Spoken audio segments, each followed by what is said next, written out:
Good day, Mack McFarland, Operations Section Chief with Great Basin Team 6, working on the WindyFire with your update for today.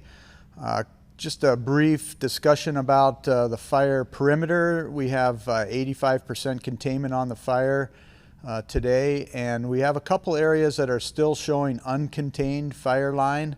Over here on the east side, on the Kern River side of the fire, the area in the Ant Creek drainage is really rugged, steep, rocky terrain. It's in a roadless area, and the fire hasn't moved for several weeks. We are really continuing to watch that, working with local helicopters that are assigned to the unit that have infrared capabilities to fly that and take a look at the potential for that to come out of there. So that is our area of concern. We're really having a hard time getting firefighters committed in there because of the long distance to get in there and the rugged terrain that fire is in. And it's been hung up there for a while. We're pretty confident it's going to stay hung up in that area, but it is something that we're keeping an eye on and developing contingencies down into the Kern River area in case it doesn't stay well behaved at this time. And then over on the west side of the fire, the open fire line area in this area is really burned out of the shrub component down into some grazed land where the fuel is just not conducive for fire spread.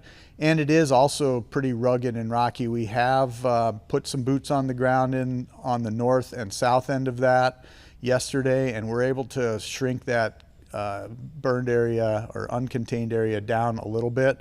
So we have containment kind of pinching that off from the north and the south there. So that's good news. We're really confident that area is not going to move around at all. And we're just working slowly and methodically, reducing risk to firefighters where possible to put containment on the map there.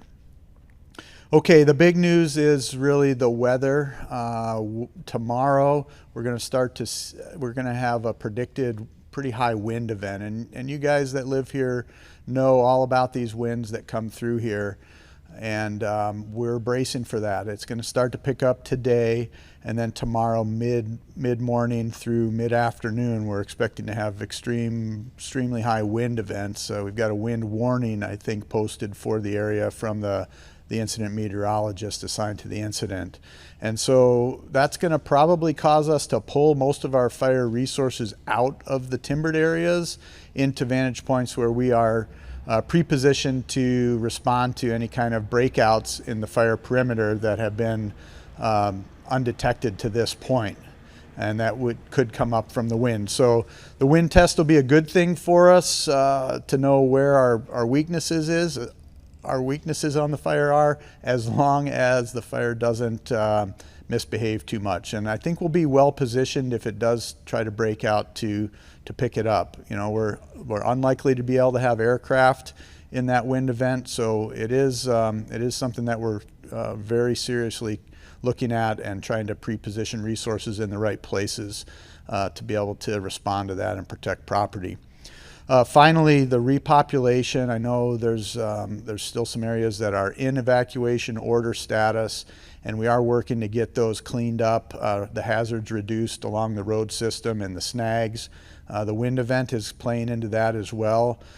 Today, we are getting folks into the Sugarloaf area where we had structures lost, and now we're not opening it up completely to the public. We're giving the people that have lost their homes and outbuildings a chance to get in there with the fire department and the sheriff's office today to look through those areas, understand really what happened, and it's trying to deal with the tragic loss. And we're giving those folks time to do that without the rest of the neighborhood being repopulated. We just are finishing up the chipping operation along the roadside, which was essentially closing that road to access. So that has been completed, and we're ready to start talking about the 24-hour notice for those areas opening up, and that includes the mountain air area as well up on the north end of the fire. So really working hard to get folks back into their homes. Thank you for your patience. I know it's hard. I know you've been out of there for a long time. Our intent is to get that wrapped up and opened up as soon as we can. But the wind event is definitely playing into that for Monday. So stay tuned. We'll make sure to give you 24-hour notice when we're going to get back in there, and been working closely with the fire department and the sheriff's office to do that. Thank you very much. That's your operational update.